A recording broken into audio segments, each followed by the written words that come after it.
menjadi putra kekudangane Rama yang telah menyelesaikan laku murninya menuju suci itu akan mengalami banyak kemudahan. Bahkan bisa dikatakan semuanya menjadi mudah. Karena bagi putra kekudangane Rama yang berhasil menyelesaikan laku murninya, maka kunci kuwi kena kanggo apa wae.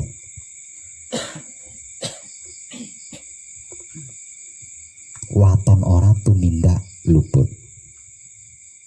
Sesungguhnya dawuh bahwa kunci kuwi kena kanggo apa wae, waton ora tumindak luput, itu berlaku untuk putra kekudangane Rama yang telah menyelesaikan laku murninya.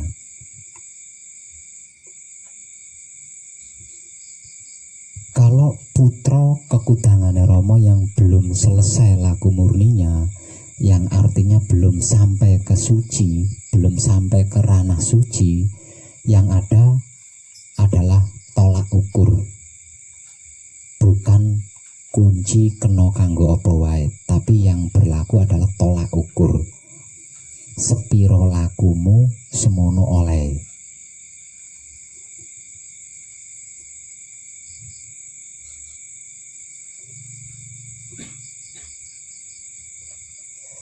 Namun kalau putra kekudangane Rama yang telah menyelesaikan laku murninya, yang artinya sudah sampai di ranah suci, maka sudah tidak ada tolak ukur di situ.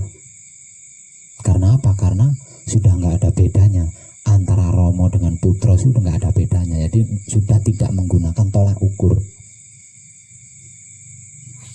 Maka dawuh kunci kuwi kena kanggo apa wae, waton ora tumindak luput, itu berlaku.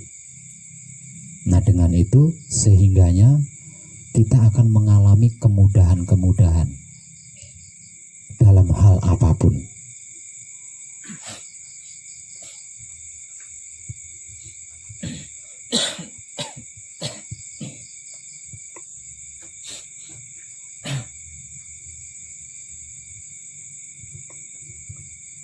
Pada dawuh kunci kuwi kena kanggo apa wae, waton ora tumindak luput.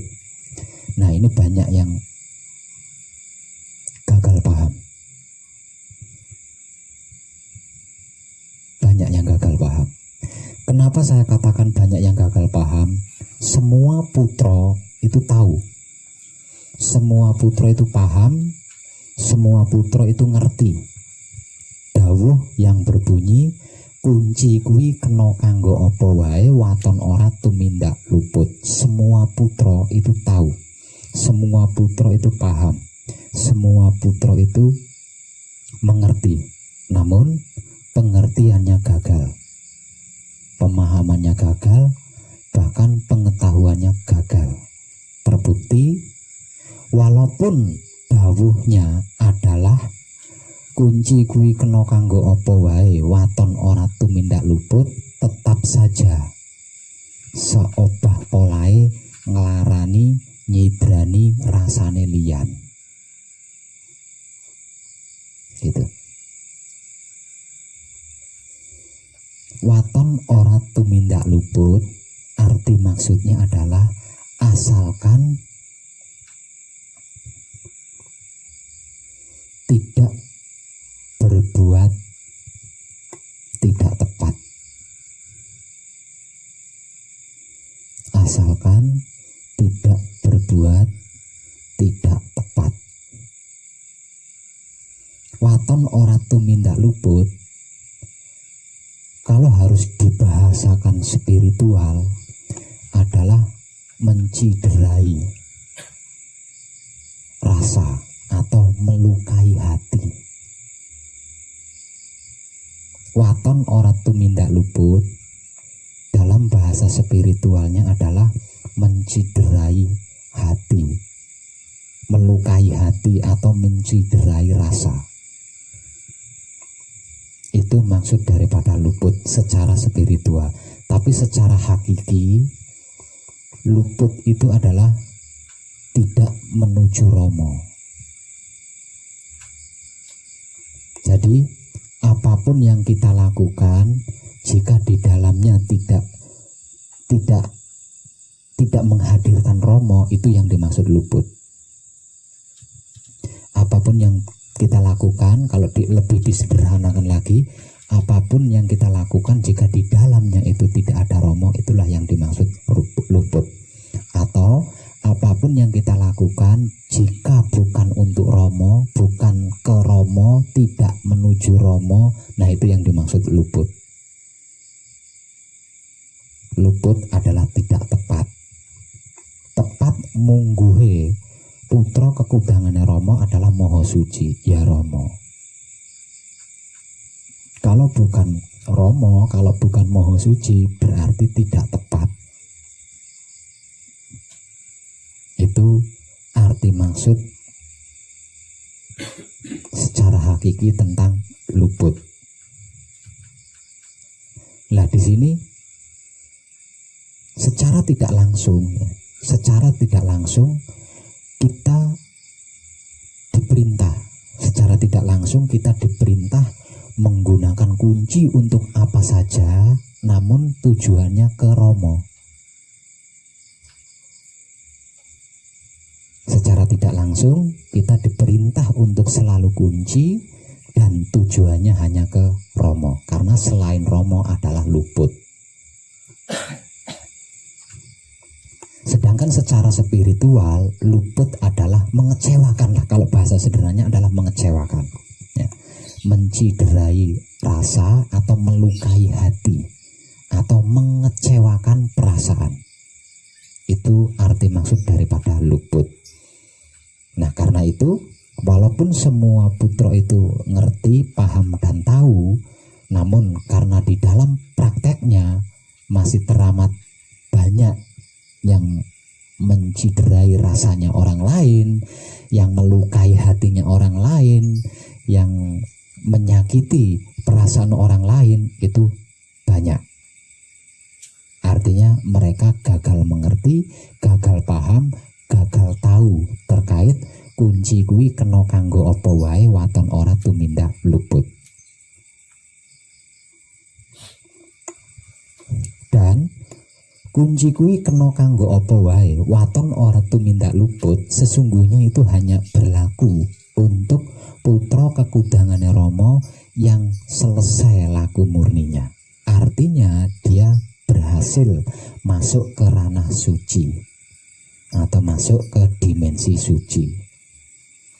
Karena apa? Karena putra kekudangane Rama yang telah berhasil menyelesaikan laku murninya alias ada di ranah suci sudah pasti tidak akan luput. Karena apa? Karena kesadarannya terpegang. Nah, kalau kesadarannya senantiasa terpegang, tidak mungkin tidak ingat Rama, itu tidak mungkin. Pasti selalu ingat Rama. Itu dibuat minimal. Dibuat minimalnya, kalau kesadarannya senantiasa terpegang, selalu terpegang, tidak mungkin tidak ingat Rama. Itu minimal. Nah, kalau kesadarannya selalu terpegang alias selalu ingat Rama dibuat minimal-minimalnya, maka kunci kena kanggo opo wae. Nah, di sini kita akan mengalami kemudahan-kemudahan dalam hal apapun, karena kunci bisa untuk apa saja.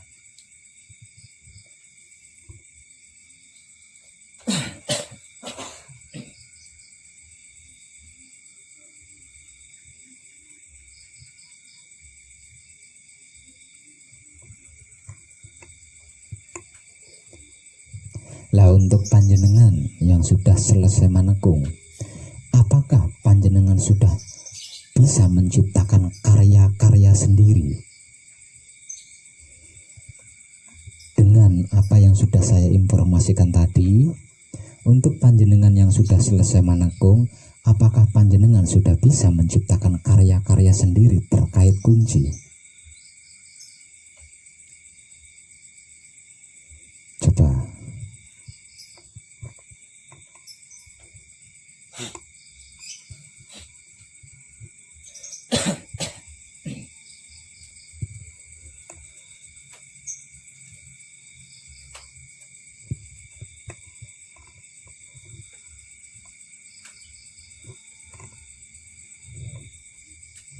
Ayo, wis padha iso urung.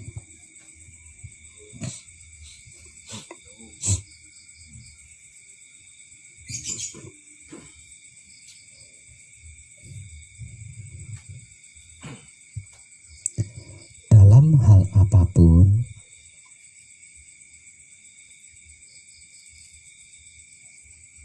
judulnya ada di rasa mulung, sedangkan prakteknya ada di micil.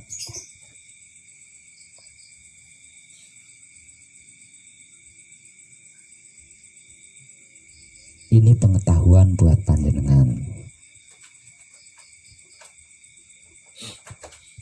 Di dalam bermasyarakat sudah pasti kita akan menghadapi beraneka ragam kehidupan dunia luar.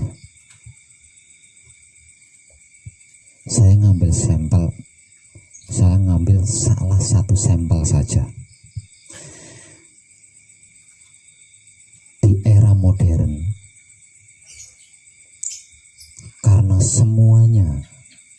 karena hampir semuanya serba siap saji, maka kesehatan organ tubuh manusia pada umumnya rawan terancam. Di era kehidupan modern yang hampir semuanya selalu siap saji, ini bisa mengakibatkan kesehatan organ tubuh manusia pada umumnya terancam. Karena apa? Karena apapun bentuknya yang bernuansa siap saji itu pasti menggunakan bahan-bahan kimia. Sedangkan organ tubuh manusia itu didesain bukan untuk mencerna kimia. Artinya, ketika kita bermasyarakat, tidak jarang kita akan bertemu atau berhadapan dengan orang-orang yang penyakitan alias sedang sakit. Entah itu keluarga sendiri, tetangga, atau orang lain. Bagaimana menghadapi mereka-mereka yang sedang bermasalah tentang penyakit? Kunci kena kanggo opo wae, waton ora tumindak luput. Dengan tetap ingat Romo, panjenengan alias kita bisa melakukan pertolongan kepada orang yang sedang menderita sakit tersebut.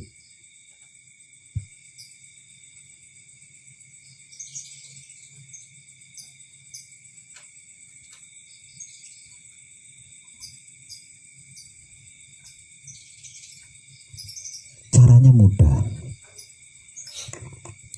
Bentuk kemudahannya seperti apa? Tidak usah bertanya kepada seseorang itu tentang penyakitnya apa. Karena ketika kita mengetahui penyakit yang sedang diderita oleh seseorang itu, satu, akan memori kesadaran kita. Yang kedua, akan mendoktrin si sakit. Tidak perlu menyentuh tubuh mereka yang sedang sakit.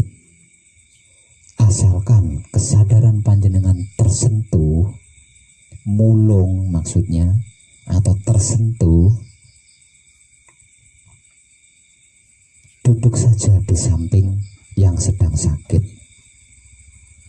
Minta atau ambillah segelas air putih. Kemudian bersabdalah, Rama nyuwun pangestu lan pengayoman. Perlu kangge ngusadani penyakite titah paduka ingkang asmaraga nyemin, katakanlah seperti itu. Soalnya kalau saya nggak pakai nama nyemin, yang dikhawatirkan ada orang yang bernama nyemin kok sakit temenan.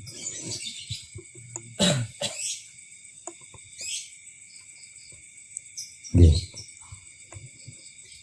Rama, saya ulang, Rama nyuwun pangestu lan pengayoman.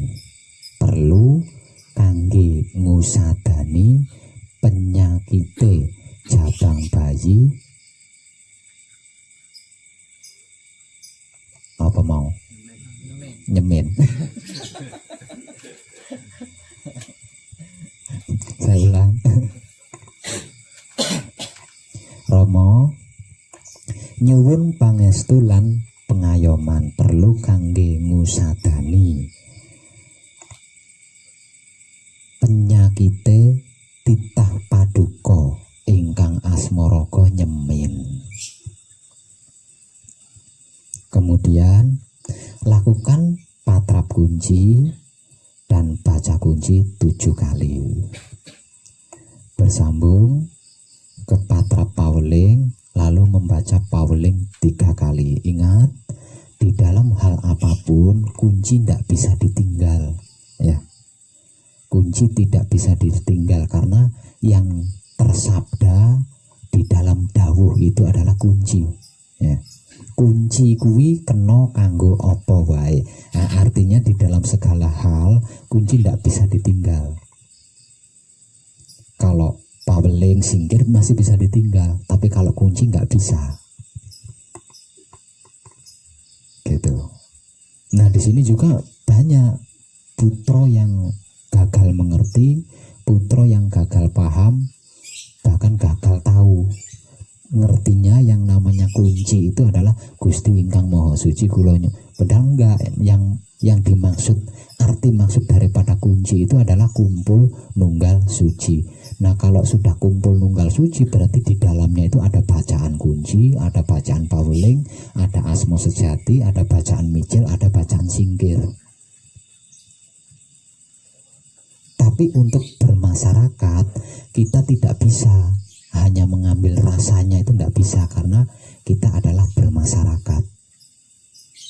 Jadi untuk bermasyarakat caranya seperti yang barusan saya katakan tadi, saya informasikan tadi. Saya ulang, ketika kita bertemu atau dihadapkan dengan orang-orang yang sedang sakit, tidak perlu menyentuh tubuhnya karena akan menimbulkan suudon atau prasangka.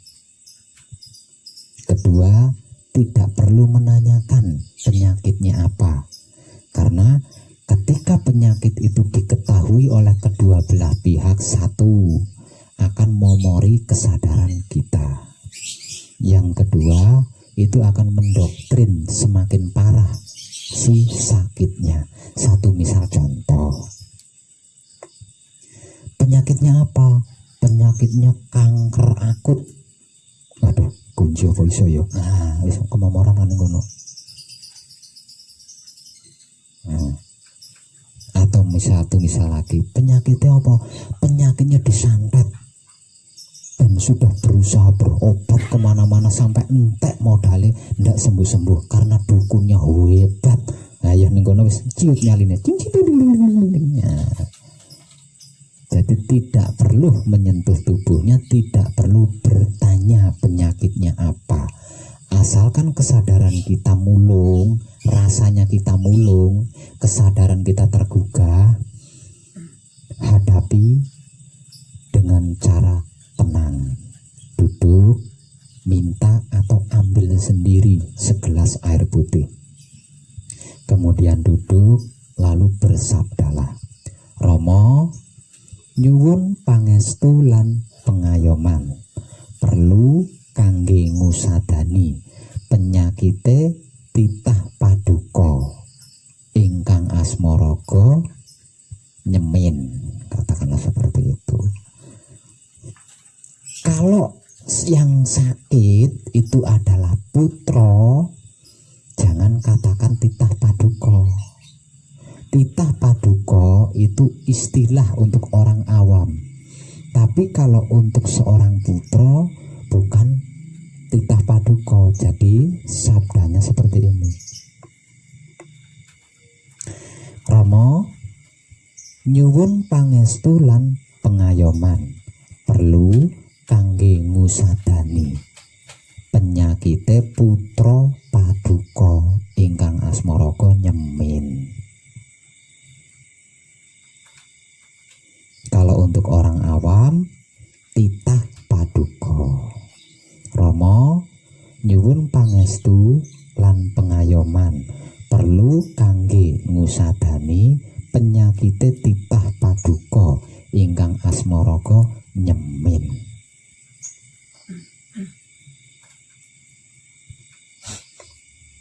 Kemudian lakukan patrap kunci, baca kunci 7 kali. Bersambung ke patrap paweling, baca paweling 3 kali. Kemudian sebut asma sejatinya dan mijilkan. Mijil yang digunakan adalah mijil mbekso. Mbeksonya seperti ini. Tadi namanya nyemin ya. Nah, kalau lupa saya diingatkan. Asma sejatinya disebut jeneng sira mijilo. Panjenengan ingsun kagungan karso. Arso mbekso, mbekso nira ragane nyemin. Kemudian kita bersamadi dengan tetap patrap mijil. Dan mijil itu nanti akan memberikan petuah-petuah dan penyembuhan-penyembuhan. Gerakan beksonya selain menyembuhkan si orang yang sedang sakit, jika sakitnya itu karena hukuman dari Rama, kita akan diberitahu. Jika penyakitnya itu karena kemomoran pikiran, hati dan syahwatnya, saking banyaknya momorning pikiran, hati dan syahwatnya juga akan diberitahu. Obatnya apa juga akan diberitahu. Jika itu penyakit karena panggilan dari Rama untuk segera bertobat, berarti cukup dengan segelas air itu tadi. Tapi jika lebih dari sekedar itu, nanti obatnya apa kita akan tahu. Penyakitnya kena apa, sakitnya kena apa, kita akan tahu dari bekso tersebut. Tapi kalau biasa-biasa saja dalam artian bukan penyakit dari luar, tapi penyakit dari dirinya sendiri, dengan bekso saja sudah bisa sembuh. Terlebih diminumin segelas air yang ada di hadapan kita. Tapi sebelum diminumkan air tersebut, kita sabda waras atau sembuh, baru kita minumkan. Gampangan aslinya.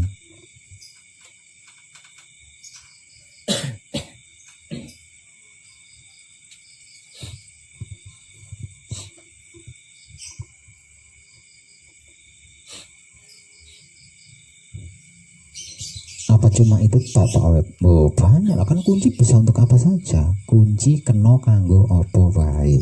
Waton ora tumindak luput. Melakukan penyembuhan kepada seseorang yang sedang menderita sakit itu bukan sesuatu yang luput,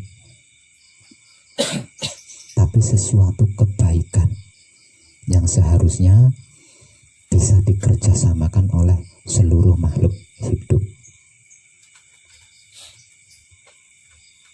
Sampel apa lagi ya? Oh, gaib. Satu misal gini, Jawa Dwipa adalah pusatnya sejarah. Jawa Dwipa atau NKRI Indonesia tempat tinggal kita ini adalah gudangnya sejarah, pusatnya sejarah. Karena banyaknya pendatang-pendatang modern, sejarah-sejarah itu terkubur sehingga kita tidak banyak tahu. Satu misal, panjenengan berada di suatu tempat dan di situ ada cagar budaya, namun panjenengan tidak tahu asal usul cagar budaya tersebut dan panjenengan ingin tahu. Nah, cara mengetahui sejarah-sejarah kuno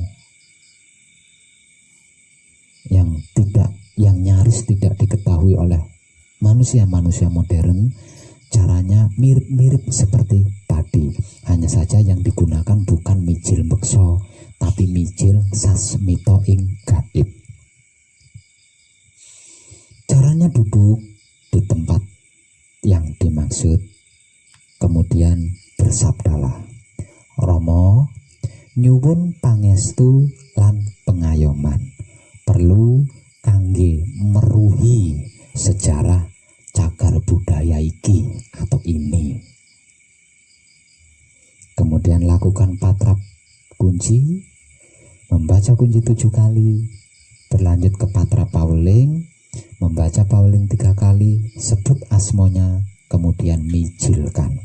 Mijilnya, setelah menyebut asmo, jeneng siro mijilo, panjenengan ingsun kagungan karso. Arso nitih pirso sejarah ingkang wonten papan panggonan kene. Kemudian tangannya diturunkan dan bersemedilah untuk bisa menyatu dengan alam di mana cagar budaya itu berada. Nah, caranya menyatukan diri dengan alam mudah. Duduk diam, nikmati suasananya. Terpaan anginnya, mungkin kalau ada daun-daun yang tertiup angin, atau mungkin angin yang menyentuh tubuh kita, atau mungkin ada gemericiknya air. Nah, itu kita nikmati. Dengan begitu kita akan menyatu dengan alam tersebut, dan ketika kita berhasil menyatu dengan alam tersebut, maka sejarah yang ada di tempat itu akan bercerita sendiri. Jadi panjenengan tinggal mendengarkan saja.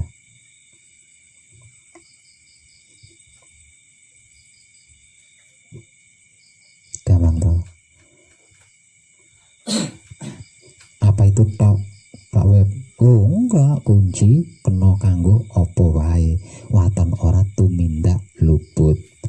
Mengetahui atau mencari tahu tentang sejarah-sejarah leluhur kita itu bukan sesuatu hal yang buruk. Karena dengan mengetahui sejarah-sejarah leluhur, kita bisa mawas diri, kita bisa bercermin.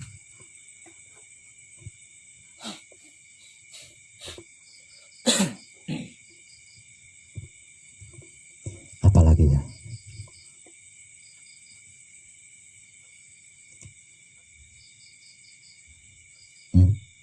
Akhirnya apa lagi?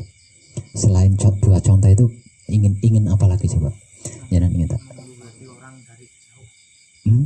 Umpamanya yang satu di Medan, artinya dari Jawa. Wah, itu dukun. Nggak bisa. Merukunkan rumah tangga. Merukunkan rumah tangga. Umpamanya suaminya minggat, istrinya datang minta tolong. Itu juga praktek perdukunan. Ya, nggak bisa di sini. Itu nggak bisa.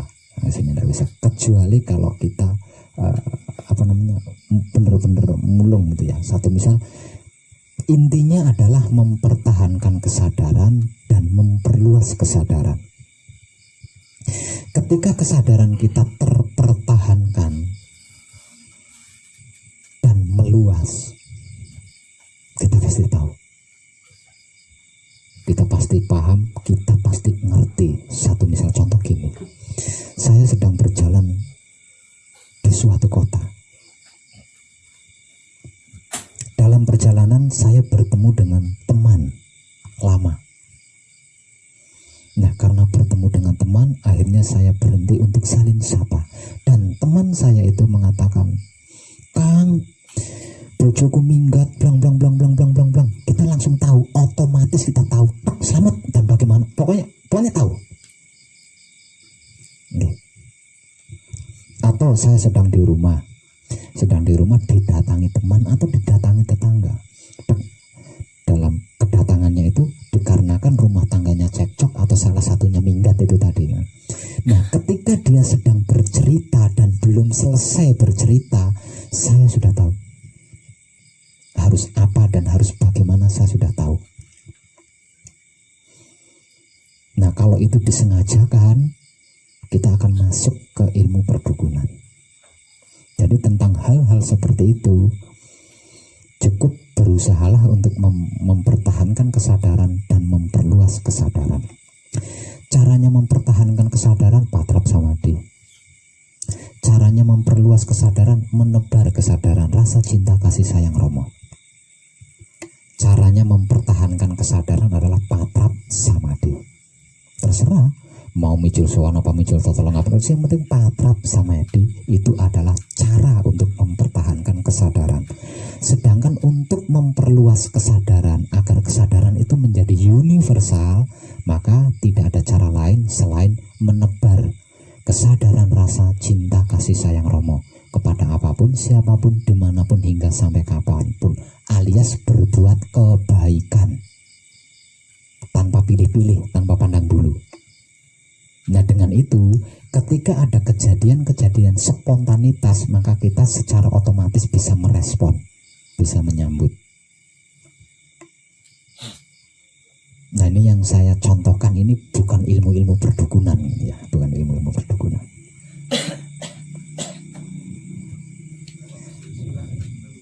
Sama podo ngono kuwi, ingin mengetahui garis keturunan kita sendiri, katakanlah ya. Dulu leluhur saya ini rojo apa pengemis apa bajingan apa samanya sama, caranya tekniknya sama, yaitu menggunakan micil sasmito ing gaib, hanya saja kalimatnya yang berbeda. Kalau micil sasmito ing gaib untuk mengetahui sejarah seperti yang sudah saya informasikan, tapi kalau untuk mengetahui garis keturunan kita hingga sampai ke Adam, caranya seperti ini. Kalau itu tidak perlu keluar rumah, cukup di rumah sendiri, di tempat yang nyaman, duduk, kemudian bersabdalah, Romo nyuwun pangestu lan pengayoman, perlu meruhi garis keturunan kula. Kemudian patrap kunci, baca kunci 7 kali, berlanjut ke patrap paweling, baca paweling 3 kali, sebut asmonya, kemudian dimicilkan. Micilnya nganggo micil sasmito ing gaib.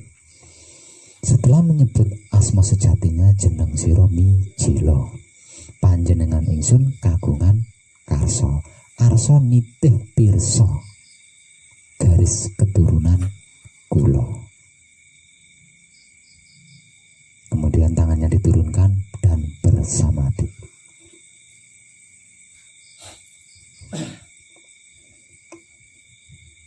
Jika sudah selesai, jangan lupa palunggu panutupnya.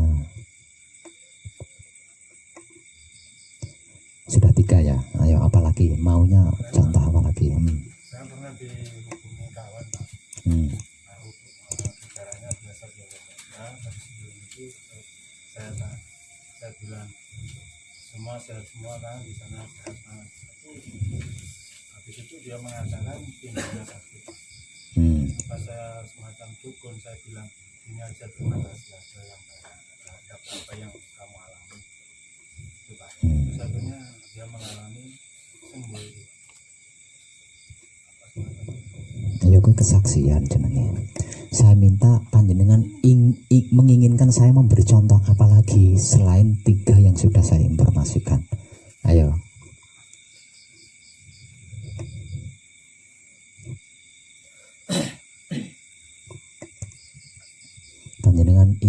ingin saya memberikan contoh apa lagi selain 3 yang sudah saya informasikan? Ayo. Oh, masalah ya, masalah. Yang keempat, contoh yang keempat adalah masalah.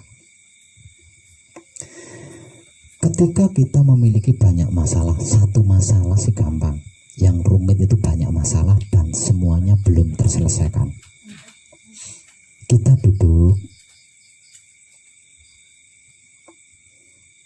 lalu bersabda, Romo, nyuwun pangestu lan pengayoman perlu kangge ngrampungi masalah-masalah kula. Kemudian patrap kunci, baca kunci 7 kali, berlanjut ke patrap paweling, baca paweling 3 kali, kemudian sebut asmonya dan dimijilkan. Ini mijilnya mijil bekso ya. Yang digunakan adalah mijil bekso. Hanya saja mijil beksonya komplit di sini, tidak dipenggal. Contoh tadi mijil beksonya dipenggal, tapi kalau yang ini mijil beksonya itu komplit. Contoh, setelah menyebut asma sejati, jeneng sira mijilo, panjenengan ingsun kagungan karso. Arso bekso, beksoniro rogo pribadi, reksanan murih kelaksanan rampung kabeh masalahe kanthi teguh rahayu selamat. Kemudian tetap dalam patrap mijil kita bersamadi. Satu persatu bekso kita akan menuntun kesadaran kita kepada masalah-masalah yang sedang kita hadapi. Ketika sampai kepada masalah yang kita hadapi, maka bersabdalah selesai. Kalau kita sedang menghadapi 5 masalah, maka mijil bekso kita itu akan menuntun kesadaran kita ke 5 masalah tersebut. Dan setiap kali kita sampai di masalah, maka katakan selesai. Nanti bekso lagi dituntun ke masalah. Katakanlah contoh, masalah A. Kesadaran kita dituntun ke masalah A. Ketika kita sampai di masalah A, katakan selesai. Nanti bekso kita akan menuntun kesadaran kita ke B, ke masalah B. Nah, ketika kita sampai di masalah B, katakan selesai. Begitu seterusnya. Setelah selesai, jangan lupa ucapkan terima kasih dan palungguh panutup. Saya minta contoh apa lagi? Wis papat kuwi. Kalau lupa nanti bisa ngeliat videonya ya. Itu anak saya itu yang nikah yang pertama belum punya anak, ingin sekali punya anak, bisa enggak? Ya aku kuwi maca kunci saurunge tumpakane dadi. Nah, anaknya kan enggak percaya begitu. Lah ya wis angel lek ora percaya. Nah kalau ndak percaya gimana? Ya ndak bisa lah. Ya ditakoni, kowe percayane apa? Aku percaya surat Al-Fatihah. Nah, saurunge senggomo wacanan surat Fatihah. Nah, nek setahun gak meteng-meteng, nah sing mbok percayani gedebus jenengan welehke. Enggak kan gitu ya. Aku ya jajalan wis iki jajalan ae ora usah mbok percaya. Jajalan ae sing gak mbok percaya iki engko gedebus kaya Fatihah apa ora. Sebenarnya cara-cara atau teknik-teknik untuk menyadarkan seseorang itu sangat mudah, Pak. Kalau kitanya bisa cerdas di situ. Ayo ngasih contoh apa? Pengennya saya memberikan contoh apa lagi? Pak Web itu tadi suami istri apa? Salah satu atau suami istri? Ya dua-duanya, wong loro.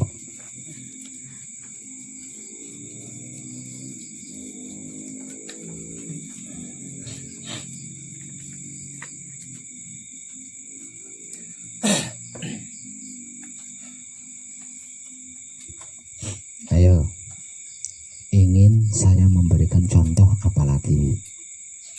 Sudah 4 tuh.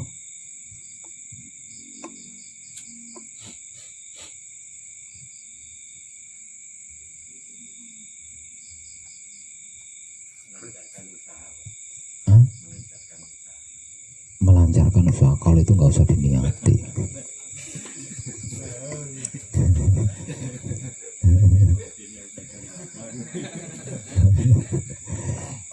Itu kalau untuk orang awam dikasih kunci aja udah beres tuh, nggak usah dikasih tahu kalau kunci itu bla bla, nggak usah. Bilang aja ini doa, baca doa ini. Kalau kamu ingin usahanya lancar, baca doa ini. Nggak usah dibilangin kalau kunci itu, nggak usah. Nah nanti kalau usahanya sudah lancar, pasti kesadarannya akan tergugah. Bacaan sesederhana ini kok mampu melancarkan usaha saya. Sebenarnya ini doa apa sih? Pasti dia akan penasaran. Banyak para TKI yang berangkat ke luar negeri itu saya beri bacaan kunci, tapi tidak tahu itu bacaan apa. Karena apa? Karena ketika saya memberikannya, saya kasih tahu seperti ini. Baca doa ini 7 kali sebelum tidur dan sesudah tidur. Nggak usah pakai puasa, nggak usah diwirid. Cukup doa ini dibaca 7 kali sebelum tidur dan sesudah tidur. Ujian bahasa model apapun mampu diselesaikan. Padahal yang dihadapi komputer loh. Dan selama dia bekerja di luar negeri, tidak pernah dapat masalah apapun. Berangkatnya selamat, pulangnya selamat. Dan pada akhirnya mereka penasaran. Bacaan sesederhana ini nggak pakai puasa lagi. Kok bisa seperti ini? Sebenarnya ini doa apa Pak Web? Kok setiap kali habis baca doa ini kok saya ayem, saya tentrem?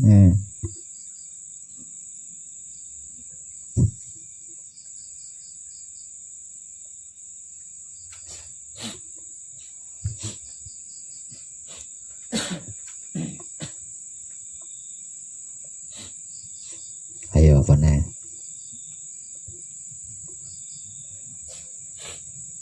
Udah 4 tadi ya. Asli enak banget kalau putra kekudangane Rama sudah selesai laku murninya alias sedang berada di ranah suci. Karena tinggal ngopeni. Jika sampai menghadapi sesuatu akan mengalami kemudahan.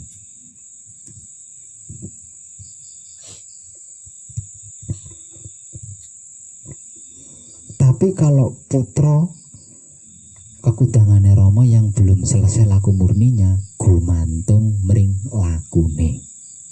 Sepiro lakune semono oleh. Ora kepenak ta?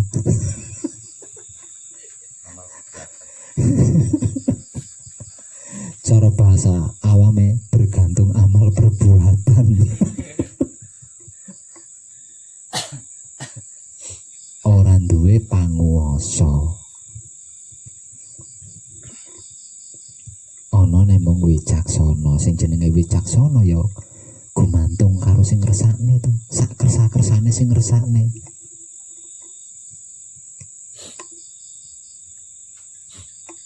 Apa nih?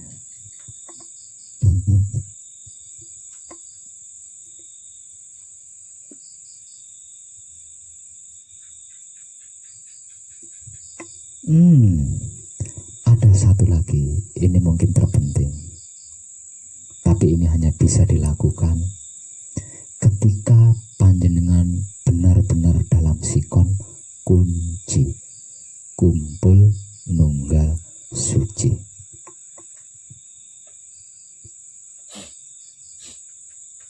Caranya, palungguh jati, sedulur papat kalimo pancer, kumpulo nunggal suci. Kemudian patra kunci, baca kunci 7 kali. Berlanjut ke patra pauling, baca pauling 3 kali. Kemudian sebut asmo, lalu mijilkan. Mijilnya, setelah menyebut asmo, jeneng siro mijilo. Panjenengan ingsun kagungan karso.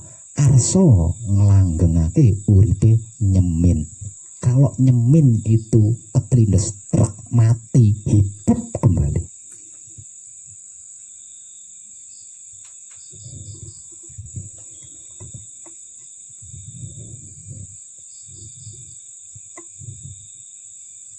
Saya ucapkan terima kasih. Kemudian Pak Lunggu panutup.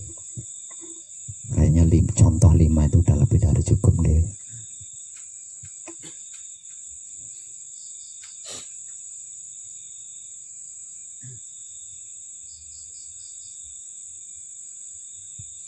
Kayaknya kemarin saya menggunakan itu ya, waktu ngelungguhake asmone Pak Prato.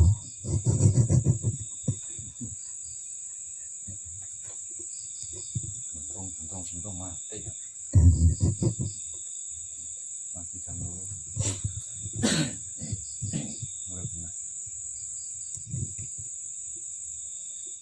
Itu tadi tentang keutamaan seorang putra kekudangane Rama yang telah berhasil menyelesaikan laku murninya di dalam menuju suci, alias sudah berada di ranah suci. Sebenarnya banyak, bukan cuma itu, tapi itu adalah 5 contoh dari saya, dan itu paling umum dihadapi oleh kebanyakan orang.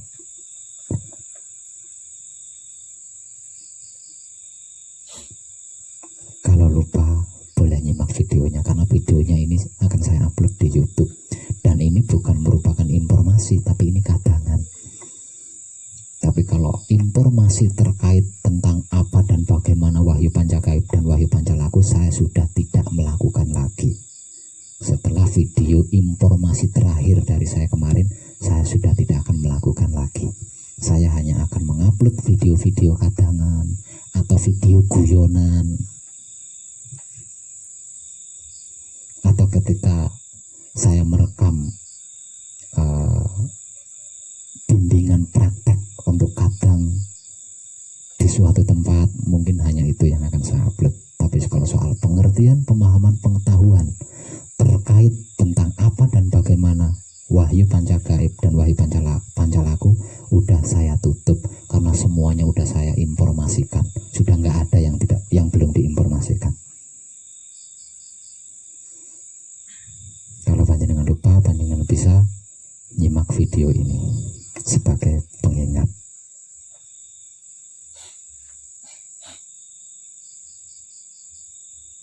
Penake videonya diwene judul apa aja? Paripurna.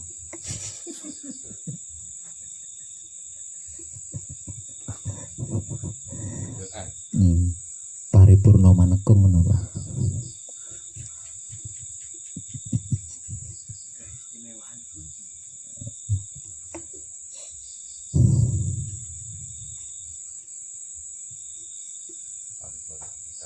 Kadangan malam ini saya cukupkan sampai di sini. Gusti ingkang Maha Suci, ingat ya, kunci. kula nyuwun Jangan berhenti kalau saya belum. pangapura dumateng Gusti ingkang Maha Suci. Sirola datola sipatola, kula sejatine satriya nyuwun wicaksana, nyuwun panguwasa kangge tumindake satriya sejati. Kula nyuwun kangge hanyirnakake tumindak ingkang luput.